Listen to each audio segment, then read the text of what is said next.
Welcome to the Rotary Club of Milwaukee. I am Club President Darren Miller, President and owner of JM Construction. As we gather virtually today, we will open with the Pledge of Allegiance. I pledge allegiance to the flag of the United States of America and to the republic for which it stands, one nation, under God, indivisible, with liberty and justice for all. And now, Sister Kathleen O'Brien, Provincial Coordinator for the Sisters of St. Francis, will give our invocation.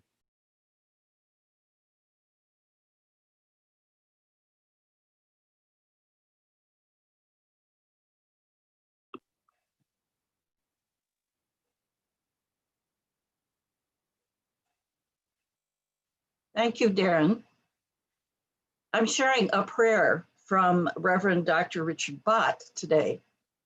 Creator, as I prepare to go into the world, help me to see the sacrament in wearing of this cloth. Let it be an outward sign of an inward grace, a tangible and visible way of living love for my neighbors as I love myself. Since my lips will be covered, uncover my heart, that people would see my smile in the crinkles around my eyes. Since my voice may be muffled, help me speak clearly, not only with my words, but with my actions. As the elastic touches my ears, remind me to listen carefully and full of care to all those I meet. May this simple piece of cloth be shield and banner, and each breath that it holds be filled with love. And in that love I pray, may it be so, may it be so. Amen. Thank you, Sister Kathleen. Welcome to the return of an all-virtual meeting. Hope that you and your families are remaining healthy and safe. Today, we gather to celebrate the 75th anniversary of the founding of the United Nations and the 75-year partnership with Rotary. We have celebrated the anniversary of the founding of the UN each October for the past 16 years, a tradition established by the Robertson family when they created the 80 Robertson Fund for the United Nations in 2004 in honor of Robbie Robertson, who was the president of our club in 1957 and 58. The purpose of the fund is to advance the understanding of the work of the United Nations and the role that Rotary has played with the United Nations since its founding. The gift was an inspiration of his wife, Joan, and I have just got to say that Joan will be turning 105 years young in January. I know she is watching at home with her family. Joan is a lifelong peace activist who ardently believes in the power of the United Nations to bring about world peace through international law, is a member of the United Nations Association of the USA, and can readily cite certain UN resolutions.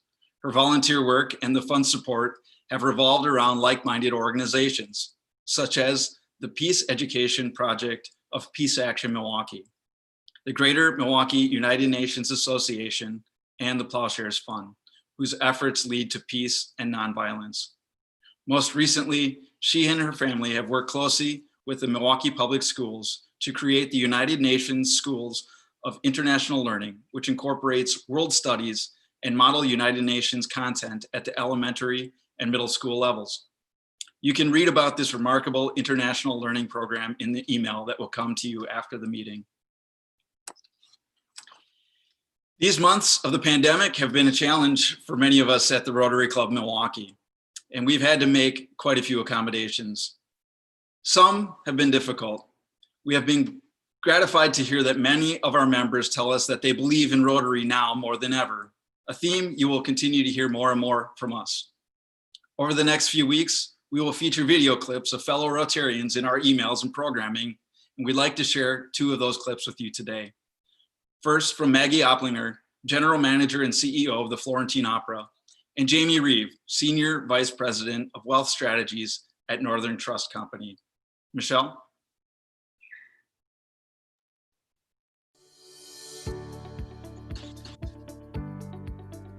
I think that's one of the most challenging things to communicate about Rotary, because it can be so big and so intimate at the same time. I like to see that people in clubs I'm not even a part of are moving the needle around the world. And that inspires me to think bigger about what we as a club can do. But I also love the fact that if I have a great idea, or what I consider a great idea, I have a couple hundred sounding boards, people who can get excited with me, or who can challenge some aspect of what I'm envisioning and show a better way based on their experience. So the size component can be a challenge to wrap your arms around until you're in it. It is that person-to-person feeling, and then a club size feeling, and then club to club, which is a whole nother level. And everyone's experience in Rotary is different based on what they most connect to and are looking for. So I know we have people in the club who love to come and learn and get to know other Milwaukeeans, and that's awesome. And we have people who really feel strongly that that global level is for them. And I love hearing about their experiences as we've taken water equipment to South America, or we've done engineering projects with universities in town and senior engineers who can lead that. That's not something I have any expertise in, and it's something I might never have learned about were I not part of this club.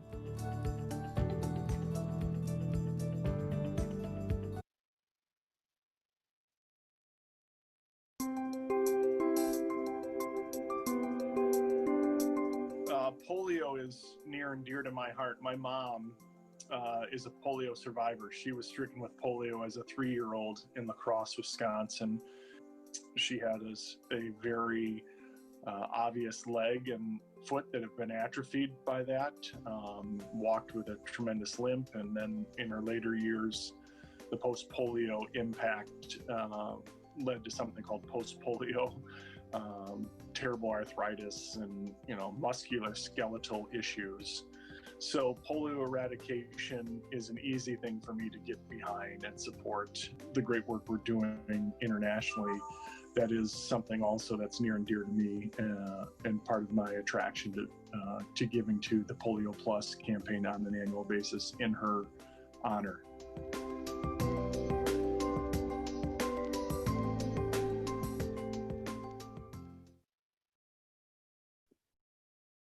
Thank you to Maggie and Jamie for those messages. Saturday, October 24th is World Polio Day, a day when global health experts share our progress on the road to polio eradication. You will recall that each spring we fundraise to support the End Polio Now initiative. This year, we raised over $35,000 due to a generous match by the Zilber Family Foundation. Over the past decade, our club has raised nearly $500,000 to aid the effort to eradicate polio, which is now endemic only in Pakistan and Afghanistan, after Nigeria and all of Africa were declared polio-free earlier this year. In honor of World Polio Day this coming Saturday, and in great appreciation for Rotary International President Mark Maloney speaking to us today, we will make a donation for an additional $1,000 to the polio campaign.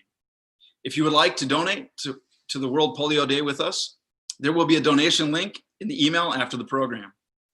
You will also find information about World Polio Day in that email.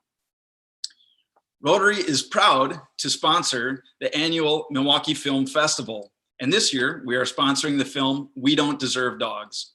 This heartwarming documentary asks why humans have earned the unconditional love that dogs give us. This kaleidoscopic film moves from former child soldiers in Uganda to a small town pub in Scotland to a dog walker in Istanbul. The festival runs until October 29th, and you can choose from nearly 200 films, a great form of entertainment this fall. We have a few free ticket vouchers and discount codes, so please be sure to contact Michelle if you'd like to use one. This Thursday, Rotarian Richie Burke will have a conversation with David Kohler, President and CEO of the Kohler Company. They will discuss the postponed Ryder Cup and how COVID-19 has impacted Kohler this year. Join us at 11:30 on the Zoom meeting to socialize with fellow Rotarians prior to the program start at noon. For those who are missing interaction with fellow Rotarians, these informal Thursday snack programs are a great way to see and talk with fellow Rotarians, albeit on Zoom. I know I've enjoyed the conversations and learning more about the different things that our community is doing during this pandemic. And finally, if you're joining us on Zoom or YouTube today, please use the chat function to ask you questions.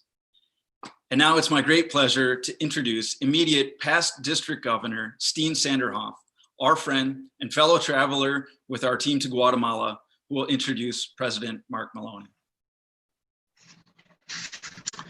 Thank you so much, and good afternoon, Rotarians. It is my pleasure to introduce the immediate past Rotary International President, Mark Maloney. I was privileged to serve as District Governor during Mark's year. To make Rotary more attractive to younger people and people with families, one of Mark's focal points was to introduce family and friends to Rotary activities.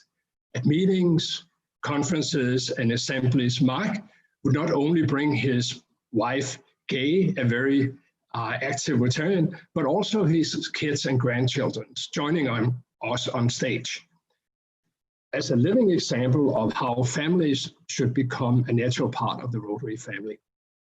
We ended last Rotary year with some new challenges and opportunities, but Rotary is quick to adapt. And today's meeting is a good example of how we can connect locally and long distance and continue to extend the reach and impact of Rotary. Mark is a member of the Rotary Club of Decatur, Alabama. He is also the popcorn king at the yearly popcorn festival at his birthplace in Southern Illinois. He's married to Gay, has 2 daughters, a goddaughter, and 2 grandsons. I have another 6 pages of accomplishments of Mark's in Rotary. But in the interest of time, let's welcome Mark to the Rotary Club in Milwaukee. But before Mark starts his comments, let us play a short video of the history of Rotary and the United Nations.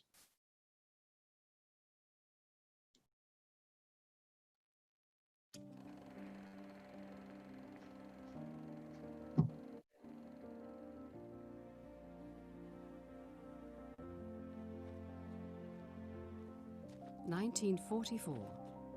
Around the globe, nations stared in horror at the devastation of a Second World War.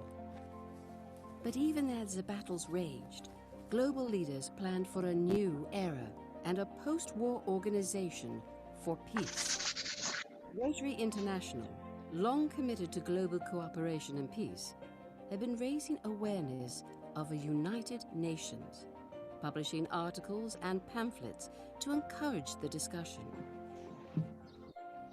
Finally, in June of 1945, the eyes of the world were on San Francisco as delegates from 50 countries gathered to sign the UN Charter. The Conference of the United Nations on International Organization is now convened. Even as they gathered, delegates read the headlines proclaiming the end of the war in Europe. At the invitation of the U.S. Secretary of State, Rotary International sent 11 Rotarians to serve as consultants to the delegation from the United States. These included 2 past Rotary presidents, Alan Albert and Tom Davis. In fact, there were Rotarians and honorary members from around the globe, some as official delegates for their nations and others as consultants. Ezequiel Padilla served as chair of the delegation from Mexico. Rotarian Carlos Romulo represented the Philippines and would later serve as president of the 4th session of the UN General Assembly. The Charter of the United Nations is a solid structure upon which we can build for a better world. History will honor you forever. There was a triumphant ceremony as representatives signed the charter for their nations. Joseph Salem from Lebanon was just one of the Rotarians who signed the charter on behalf of their countries. U.S. Secretary of State E.R. Stettinius was a signatory for the United States. He later described the invitation to Rotary International as a recognition of the practical part Rotary's members have played and will continue to play in the development of understanding among nations. Rotary's participation in the UN Charter Conference was just the beginning of a humanitarian-focused collaboration that continues. Today, with a vision they have shared since the beginning, the United Nations and Rotary serve as examples of global cooperation as they lead efforts to promote peace, development, and world health.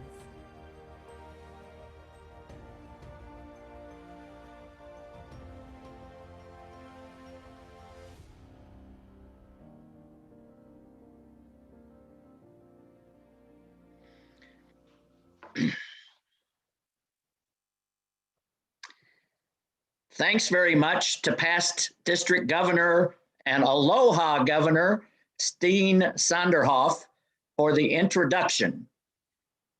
Good afternoon, President Darren Miller and the members of the Rotary Club of Milwaukee. It is a pleasure for me to be with you today. I want to thank Executive Director Mary McCormick for the invitation to participate in this annual United Nations Day observance of the Rotary Club of Milwaukee. I have had the good fortune to know Mary for several years now, after meeting in a hotel lobby at some international convention in the past. The Rotary Club of Milwaukee, in my opinion, is fortunate to have a person such as Mary assisting in its service. And I would like to salute on this United Nations Day observance, Joan Robertson. I had the pleasure to meet Joan just very briefly before this meeting began, together with her daughter, Annette. And I thank the Robertson family for their support of good relations with the United Nations. So here we are at this annual United Nations Day observance. And you might ask, why celebrate this annual event? For Rotary, it is entirely appropriate because, as you just saw, we played such a critical leadership role in the San Francisco Conference that formed the United Nations in 1945. Throughout World War II, Rotary published materials about the importance of forming such an organization to preserve lasting world peace. We educated our members about plans to create the UN through numerous Rotarian articles and a booklet entitled From Here On. When the time came to write the UN Charter, Rotary was one of 42 organizations the United States invited to serve as consultants to its delegation at the San Francisco Conference. Each organization had seats for 3 representatives. So Rotary International's 11 representatives served in rotation. The people officially representing Rotary included the General Secretary, the editor of the Rotarian, and at least 2 past presidents. Other Rotarians from Africa, Asia, Europe, and North and South America served as members of or consultants to their own nation's delegations. Rotary's relationship with the United Nations and its agencies continues to this day. We were honored to receive greetings from UN Secretary General Antonio Guterres at the opening of the 2020 Rotary Virtual Convention. Rotary International maintains formal relationships with many UN offices around the globe. Our Rotary Representative Network sends representatives to UN headquarters in New York and to UN offices in Geneva and Vienna. We have representatives at UNESCO in Paris, the UN Environment Program in Nairobi, and the Food and Agricultural Organization, the World Food Program, and the International Fund for Agricultural Development, all in Rome. Of course, most Rotarians are aware of our more than 30-year partnership with the World Health Organization and UNICEF in the fight to eradicate polio. There are so many parallels between the humanitarian work we already do through our areas of focus and the work of the United Nations Sustainable Development Goals. While those goals are indeed incredibly ambitious, they provide inspiration and direction, and are similar to many Rotary goals which have proven to create lasting positive change in the world. One important area of alignment for our organization is the plight of refugees. The scale of the global refugee crisis cannot be overstated. There are nearly 25.9 million refugees in the world today, and more than half of them are children under the age of 18. The number of refugees today surpasses even the number that existed in the aftermath of World War II. When you break it down, nearly 20 people per minute are uprooted from their homes every day as a result of war, oppression, and poverty. When Rotarians see suffering like this, we do not fall into despair. We act. Throughout the world, Rotary members are creating community-based solutions to provide immediate relief, plus resources for refugees' long-term integration and recovery. We understand, of course, that Rotary cannot solve the world's massive refugee problem. But instead of cursing the darkness, we can, and we do, light a candle. Supporting and nurturing refugees is in Rotary's DNA. This tradition of Rotary service to displaced and homeless people began soon after the outbreak of World War I. In 1914, when Belgian families fled for their lives, Rotary clubs housed and fed many of these refugees. And this support for war-uprooted people intensified as the conflict dragged on. Just over 2 decades later, World War II led to great masses of people seeking food and shelter. In 1940, Rotary committed $50,000, which is equivalent to more than $900,000 in today's dollars, for a special relief fund to help Rotarians in their war-torn countries. By 1950, Rotary had spent nearly $160, more than 1.7 million inflation-adjusted dollars for a wide variety of relief and relocation activities. In 1959, the UN General Assembly declared World Refugee Year, and Rotary stepped up to that challenge, not just with commemoration, but action. All throughout that year, the Rotary world intensified its refugee support. Rotarians took action in Austria, where more than 180,000 Hungarians had fled, and also in Hong Kong, India, Pakistan, Korea, and Vietnam. Our commitment continues today. Rotary has awarded more than $3 million in grants to refugee-related projects and educational opportunities. and clubs have collectively contributed millions more in financial assistance and volunteer hours at the community level. Rotary is more committed to helping refugees survive tragedy and rebuild their lives than ever before. Our 7 areas of focus help to build international relationships, improve lives, and create a better world.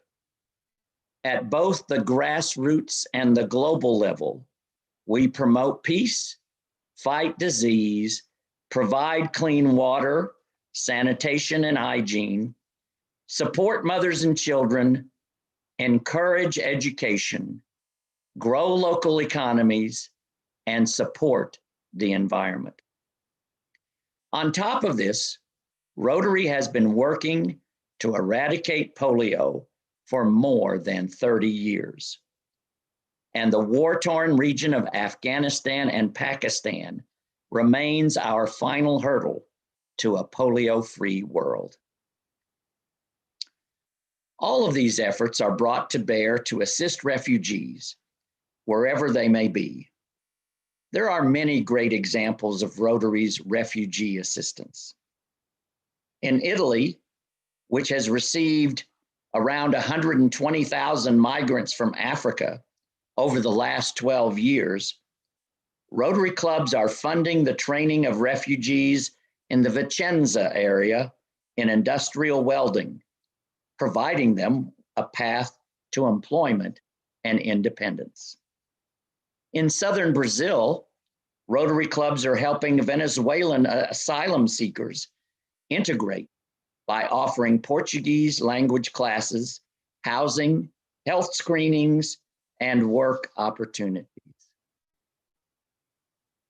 In Argentina, Rotary clubs are helping to fund Casa Migrante, which is partnering with the UN High Commission for Refugees to provide Syrian, Armenian, and Haitian refugees housing, food, training, and social integration skills. And in northeastern Kenya, Rotary clubs have projects underway in the Dadaab refugee camp. One is promoting social cohesion and resilience among children in Dadaab schools. Another is providing free education in a safe learning environment and improving access to nutritious meals. These are just some of the actions Rotarians have taken to address the current refugee crisis. If I were to list all of the notable Rotary-sponsored refugee efforts, we could be here all day. This is important and ongoing work, and Rotary takes these efforts seriously. Our grants model is focused on outcomes. So when Rotary becomes involved in a refugee project, we have already done our homework and determined that it is a project that can make a meaningful impact and alleviate human suffering. As president of Rotary International during the last Rotary year of 2019-2020, one of my principal priorities for the year was to raise awareness of Rotary's 75-year relationship with the United Nations. Therefore, I particularly appreciate this opportunity to speak to the Rotary Club of Milwaukee as it observes United Nations Day. This relationship is just another way that Rotary connects the world. Thank you very much.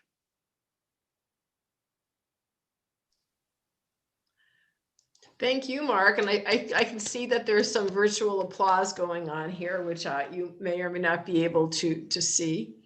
I thank you for your kind remarks. I wanted to say that I think one of the really wonderful experiences that I have had in Rotary is getting to know people around the country and around the world, and making friends. And I certainly consider you and Gay to be among those. And, you know, it's connecting the world and making friends around the world that really makes Rotary so special. So let's see if we have some questions coming in on the chat. And there's, you know, there's a nice number of people here, but not a huge number. So if someone also wants to unmute yourself and ask a question, we can certainly do that as well. I'll start with one question here, Mark, which is, can you tell us about the Rotary Corps of people that work with the United Nations and the types of work that they do, and how they get selected for that? Well, of course, that group is called the Rotary Representative Network. And okay, thank you. The first I guess the first criteria is you need to live near where the office that you're going to be representing, because we don't provide a budget for these folks to go you know, get a hotel room and go to New York or go to Geneva. And these are people who have a certain amount of expertise in international organizations and or particular emphases. For example, the principal representative in Geneva is Walter, or perhaps Walter Geiger. And I really don't know much about Walter's background, but he just does an excellent job in representing Rotary's interests among the various agencies that are headquartered in Geneva. We have two Frenchmen, Serge Gouteron and Cyril Noirtin, who are representatives to UNESCO in Paris. Now, neither of them actually live in Paris. They both live in the north of France, but they do come into UNESCO, and they have developed an excellent relationship with UNESCO. And whenever there's something that Rotary would like a United Nations venue to help out with, UNESCO seems more than pleased to assist. We are increasing our relationship with the UN offices in Nairobi. The UN Environment Program is headquartered in Nairobi, and we are seeing an increasing impact there. And, you know, part of our Rotary Representative Network, just to move away from the United Nations a little bit, actually involves other international organizations. So the Rotary Representative Network is not strictly representatives to United Nations organizations. In Washington, we have a representative to the Organization of American States and the World Bank. In London, we have a representative to the British Commonwealth of Nations. In Brussels, we have representatives to the European Union. And so there are other organizations. We even have in Cairo a representative to the Arab League. And I actually had the opportunity in February to visit with the, I'm not sure that I know his title exactly. I think it's the Secretary General of the Arab League. And each year,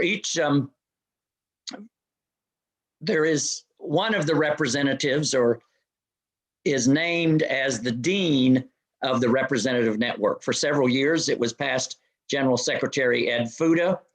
And then for 2 or 3 years lately, it was now Rotary International Director Peter Kyle from Washington, who was a senior executive and legal counsel for the World Bank. and a Rotary Ambassadorial Scholar from New Zealand. And now, since Peter has gone on to the board, Judith Diamond, who's a member of the Rotary Club just outside London, just outside Windsor. And she is now the dean. And of course, Judith is a ball of fire. If you want something done in this world, she can get it done. She has excellent connections with the British Commonwealth and with the European Union, and is our chair, our international chair for polio eradication advocacy efforts. So that may have been a little long answer there, but.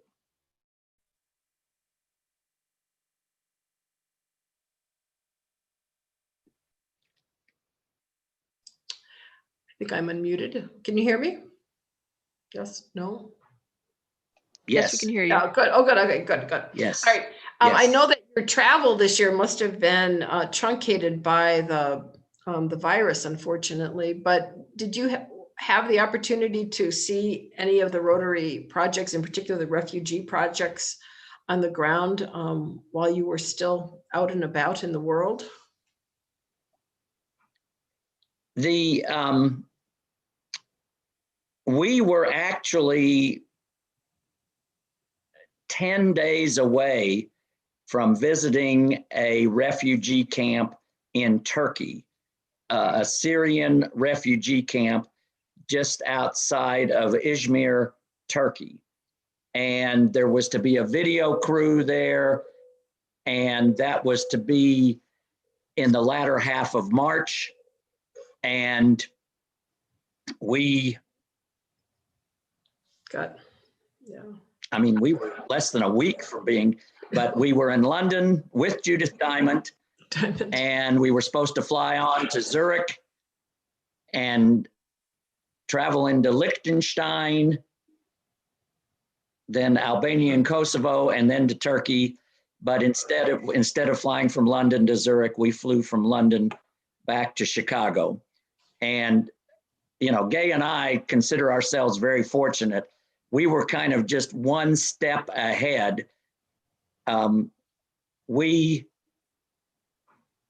March the 11th, we were in London packing our suitcases to go on the 12th to Zurich. And after we got emails while we were at a banquet that night at the Pakistani High Commission, we got emails saying that 3 countries to which we were to travel, we would not be admitted, that were still on that trip. And so we instead changed our plans to fly back to Chicago. We had our new tickets 2 hours before President Trump announced the travel ban from Europe. And we arrived in Chicago on Thursday and, cleared immigration and customs with no problems whatsoever. Whereas on Saturday, O'Hare was a madhouse. And you may recall, people backed up from the immigration lines all the way back to the gates of the aircraft. We were very fortunate to miss that. And I'm trying to think of other specifics. We did visit a medical center in Catania, in Sicily, in Italy, that provided medical care to the immigrant population. Of course, Sicily, being an island, was receiving a lot of refugee immigrants, and we not a hospital, but a clinic facility there. I just know that refugee camp, of course, that's big in my mind, that we were just a week or 10 days away from being there. Yeah. I'm sure there were other. For sure. Past President Steve Chevalier, who was president in your term, is here on the call. And he asks if Rotary has members in all of the UN member nations. No, we do not. For example, Vietnam is a member of the United Nations, and we do not have Rotary clubs in Vietnam. Saudi Arabia is a member of the United Nations, and we do not have clubs there. Iran, I think Libya is still a member of the United Nations. We do not have Rotary clubs in Iran or in Libya. And I'm sure there's a few other places, but those places come to mind. Back in 2007, I had the chance to travel with a group of people from our club to Hanoi for a week. And one of the conversations we had with the government leaders at that point was, could there be a Rotary club in Hanoi? But it seems like it's a pretty complicated process to bring Rotary into a new country, and that there's a practice of being welcomed. And I don't know if you have anything to say about that, or how one starts up a Rotary club in some of these countries that don't have them. Well, you know, this is different from the time of Davidson. What was his first name? Anyway, the great Canadian Rotarian who traveled throughout Asia and brought Rotary to China and to India and to the Philippines and many other countries in Asia. Now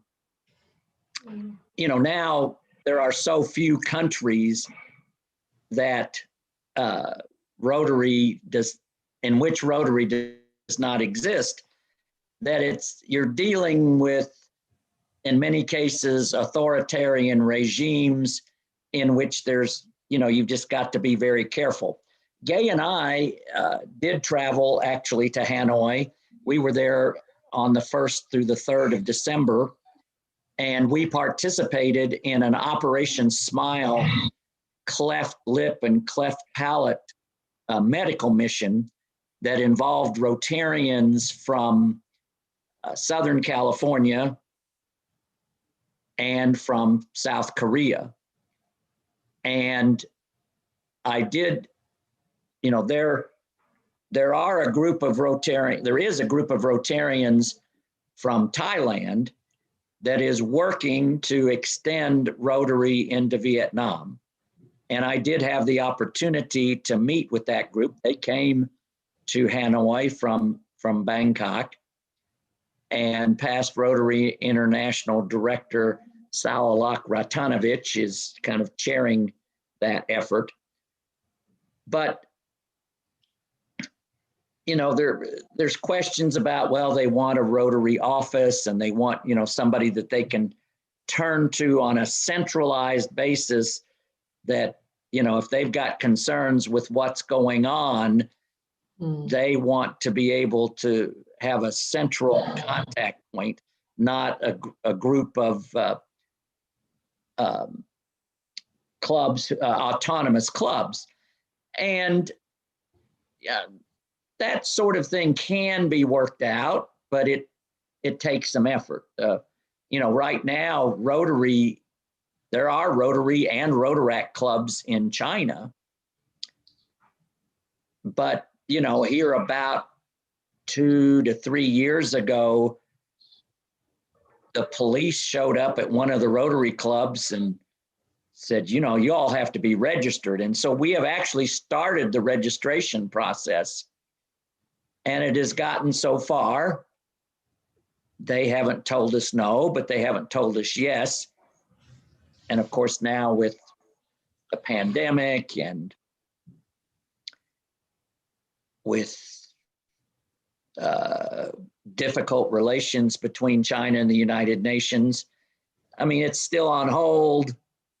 We'll see where things end up. They have not yet said shut down operations.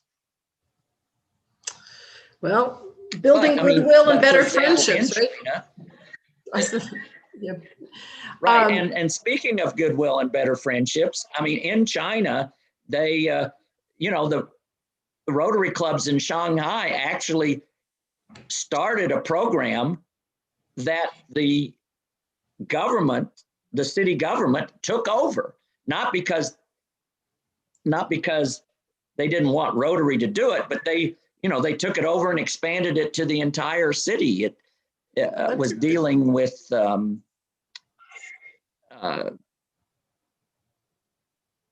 providing services to retired people and this sort of thing. Excellent. And so, I mean, I think there's recognition at some quarters about how valuable Rotary can be. That is a good news story. Pivoting here for a moment, Tony Franda asks, have you seen how other Rotary clubs respond to the challenge of the COVID era crisis here? Well, their clubs are doing all sorts of different things, both in the ways that they meet and in the ways that they undertake service projects. I mean, Italy was hit so hard right at the very beginning, and Rotarians in Italy ended up equipping, I think it was providing special triage equipment in 28, major hospitals throughout the country, from one end of the country to the other.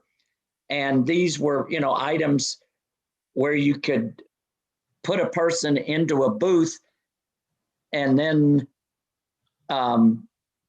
use gloves, a booth with a window, and, use gloves to treat, yes, to treat them. And they had special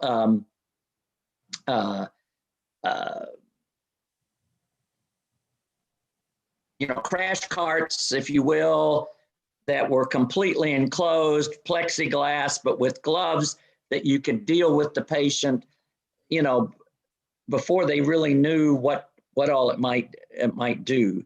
And these sorts of equipment were provided throughout the country. You have, many Rotary clubs just providing the basics in personal protection equipment and masks and gloves and gowns and hand sanitizer.